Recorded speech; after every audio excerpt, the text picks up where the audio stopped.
and the threat of death becomes imminent. That's a fun word. Imminent. Enclave is also a fun word. Very common one now.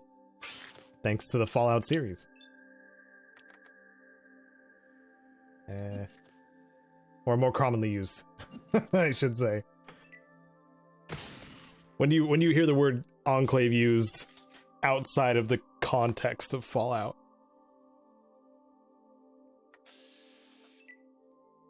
I bet it's not often, if at all. Maybe in books. Maybe in works of fiction. Looks like I killed them all. That was me. I said that. I said that out loud. Okay.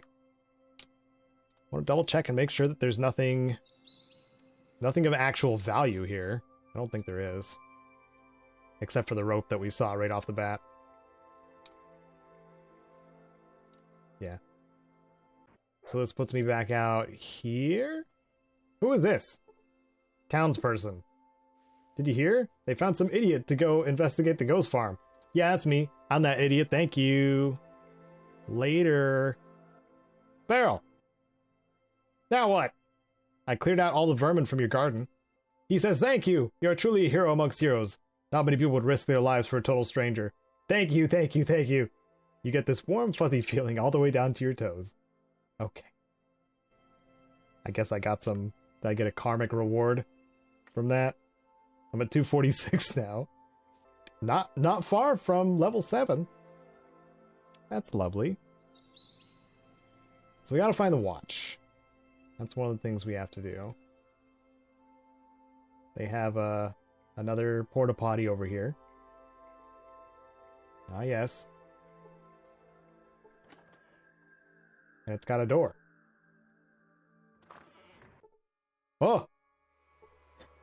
There's an overwhelming smell of methane gas down here. One tiny spark would blow this hole sky high. I see. But Cornelius's gold watch is over here. Oh no, spoilers! An explosive charge could easily clear this passage. So it makes it extremely apparent what you need to do. Over here. We already know where the watch is. I kind of spoiled the whole investigative thing. For finding the gold watch. But that's okay. We don't need to spend a heck of a lot of time here anyway. What's in the container here at the end of the table? Nothing? Cool. The kindly woman says, "Welcome to Rose's bed and breakfast. My, aren't you a strapping young man? What can Rose help you with today?" "I'm starved. What do you have to eat around here?" She says, "That's what I like to hear. A growing young boy needs to eat to keep up his strength, and I can tell you haven't been eating properly. You just sit right down and have a look at the menu." How about some Brahmin fries? She says, "Brahmin fries it is then. We have a contest on who can eat the most Brahmin fries. So far, the record is 36. If you break the record, you don't have to pay the tab for your meal. You look like you'd be able to beat the record with no problem. Are you interested in trying?" "Man, I'm so hungry, I could probably double the score. Bring it on." Rose says, "Oh, that's just grand. Each order consists of 10 pieces. I'll have to ask you for the money up front. I'll refund it as soon as you break the record. That'll be $20, please." "Sure, Rose. I'll get it back." Rose takes the money and comes back with a heaping platter of Brahmin fries. They're not quite what you expected. They appear to be about the size of golf balls, covered in batter and fried in oil to a deep golden brown. You take a tentative bite on one of the fries. These are delicious. You start into the meal with zeal. At the 34th fry, you start to feel the effects of overeating. A crowd has gathered to witness the historic event of the old record being broken. In an attempt to regain your composure, you strike up a conversation with Rose. "Rose, how do you prepare these? If it's not a secret or anything, I know some people back home that would love these." She says, "Oh, it's no secret. You just dip them in batter, add some salt, and fry in grease." You pop another one in your mouth. "But how do you prepare the Brahmin meat? It has such a unique texture." You pop yet another one in your mouth. "These are good." She says, "That's 37. You broke the record." Crowd cheering. Noises. You feel as though you've gotten a second wind and pop another fry into your mouth. The crowd yells, 38. And then Rose continues, well, what makes ours taste special is that you have to harvest it while the Brahmin is still alive. You just grab the Brahmin by the scrotum and snip, 4 in one cut. You gotta be careful. The Brahmin usually gets riled up at that point. The 38th Brahmin tidbit must have been going at the speed of light as it suddenly and forcefully propelled from your mouth. Rose says, we can't count that last one, but you broke the record at 37. Here's your money back. Congratulations. You feel sick. Yeah, so we may have had some deep-fried Rocky Mountain oysters, perhaps? And now I'm even more poisoned. I'm poisoned from the Brahmin fries and poisoned from the rat. I wonder if I can just sleep it all off. There's not too much else to do up here, minus finding an explosive to use on the porta potty.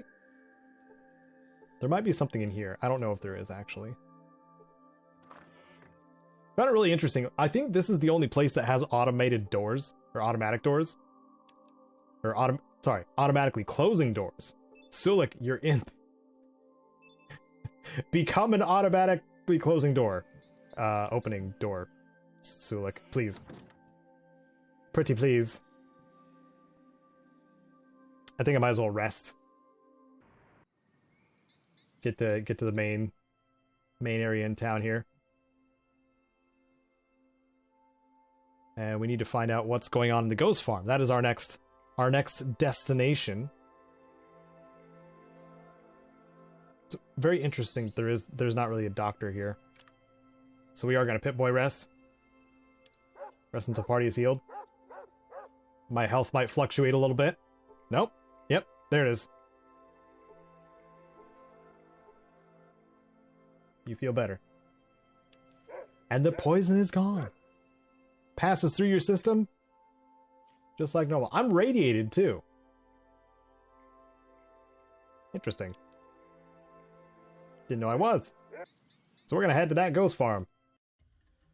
Let's see what we can find out about said farm of ghosts. Oh! Wow, look at that. Look at that. You know, I did a seasonal video for the 10 spookiest things in Fallout. And I can't remember if I actually included the ghost farm. It is pretty spooky. A lot of people on poles. Lots of blood. Something doesn't look right. Ah. Okay, so if you inspect it a couple of times, it'll tell you that these bodies appear to be fake. Nothing but dummies covered in Brahmin innards. So it's not as it seems. We've got Brahmin here. Thriving Brahmin. So many. Oh my goodness. Oh my goodness. So many Brahmin to tip. We must tip them. Tip the Brahmin. Tip them. Tip. Oh, that was too far away. Tip. There we go. They'll get up eventually. Wow, there was so many Brahmin here. So we go in. What is this? Something to entice, perhaps. There's nothing in these footlockers. Well, why would I be over here then?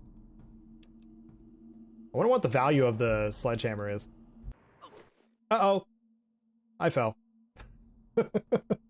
Holy crap. Now that's gotta hurt. Let's get up. Hello. Guard says, we have been instructed to take all surfacers to Vigir. You will not be harmed. Please come with us. Alright. I'd like to ask some questions. He says, Vigir will answer your questions. Please come with us. Okay, I'll go with you peacefully for now. A visitor. How convenient. I've been contemplating on a way to make contact with the surfacers, but now I don't have to worry about that, thanks to your timely arrival. Welcome to the home of the Slags. What do you want with me? He says, a simple request. We need you to make contact with the town to the southwest. I believe it's called Modoc. Would you do us this favor? I have many questions to ask before I can possibly take on this mission. He says, fair enough. I wouldn't expect anyone to blindly accept tasks from strangers without first learning a little bit about them. First, ask your questions, and I will answer them as best as I can. Firstly, Vigir, why don't you send one of your own people to deliver the message? Vigir says, since the sealing, we, as a people, have changed. Few can be on the surface because they are not used to having a black sea of nothingness above them. The sensation of falling upward is so great for them that they lie frozen, clutching the ground. But that is not the main reason. All of us cannot stand the bright light of that which you call the sun. Living underground for so long has made our eyes too sensitive to light. We cannot travel far from the safety of our homes beneath the ground. Oh, so... yeah, so they're basically mole people. How about some more questions? Tell me about your people. He says, once, long ago, we were once like the surfacers. We too dwelled above the ground, until the world above caught fire. Our ancestors, who were part of a secret militia, sealed themselves and their families down here for protection. For generations, down here we've remained, safely hidden within the womb of Mother Earth. He says, enough, no more questions. Make your decision now. All right, I'll gladly carry your message to Modoc. Vigir says, I knew you would understand. Here's a message relaying our request. Please take it to Modoc and give it to the person in charge. Return here when your task is complete. I will tell the protectors to expect your return. We thank you for doing us this service. All right. So respectful up until that last bit. I'm going to grab this stuff. Nobody's going to mind. Nobody minds whatsoever. They have plenty of food on the surface. So I'll just take all of this down here. I think I could go through this door as well. But these guys... this guy is just a slag, but he's got the skin of a glowing one? Or the glowing ghouls, which is interesting. I think... ah, we got a Velvet Elvis over here. That'll fetch us some coin. And some bullets? I can't carry anymore. Good. Sulik, you must carry the Elvis. It's very heavy, I think. I think that's one of the things that was weighing me down. He's got a spare hammer too, just in case he gets disarmed. Let's pick up that ammo. And then trade with this man here. Trade with Vic. I'm starting to think I should set him up with a Desert Eagle. I'm wondering if that'll do better. I can't remember if the Desert Eagle does more than the 10 mil. We are charged with protecting our people. Okay. We don't trust surfacers. What's the sun look like? Okay. There's a little spot over here too that we can check. And it happens to have a bunch of children. Might be able to find Johnny here. Wiener dog. It's after me. I'm not supposed to talk to tribals. Daddy says you're a bad person. Please don't hurt me. Stop looking at me. Oh. That's interesting. Oh. This kid says, hello. I haven't seen you around here before. What's your name, little boy? He says, my name's Johnny. What's yours? My name's Caedo. He says, very nice to meet you, Caedo. Well, your mother and father have sent me to find you. He says, that's swell. I wanted to go home, but Vigir says that his people can't travel that far above ground and wouldn't take me. Not that I doubt you, but what's my father's name? Oh. It's Balthus. He says, that's right. Yippee! I'm going home. Ask Vigir if it's all right to go for you to take me home. He's been so nice to me. I don't want to leave until he says it's all right. Please hurry. I'm homesick. Okay. Hey, we found Johnny. Sick. I'm happy about that. It's always like that weird gray area where I don't know if the quest is going to work properly, but fortunately it looks like it is. So I'm going to talk to Vigir really quick. Please deliver the message to Modoc. Gosh dang it! Alright. Okay. Alright to let me through. Now we're going to do a little bit of walking back and forth. We have a quick way in besides aside from dropping in too. So let's save first. Always save. And then return to MODOK. We need to go back in and report our findings. Ideally, during the day. Yes. Wow, look at all these things. Oh, I can go to Farrell's Garden and Brahmin Pastures. That's interesting. Don't need to. Town well. That... Whoops. Alright, Joe. Alright, General Joe. I'm gonna call him General Joe. He says, "You're back! What did you find out about the farm? I have a message for you from the leader of the Slags." Joe said, "Slags? Who are they? What's this?" Joe opens and reads the message. "This is incredible. They've been living underground all this time. They say they're willing to trade for food and medical supplies and other stuff? I don't know if they can be trusted. After all, they killed Carl and all those other people. What do you think? The bodies are fake.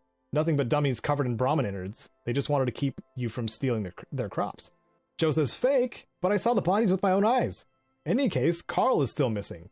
How do they explain that? I won't trust them until I'm certain they are on the up and up. I'll come back when I find out what happened to Carl." He says, "We're going to attack the Slags in 31 days unless you can convince me otherwise." All right. Goodbye, Joe. So now we're on a timer.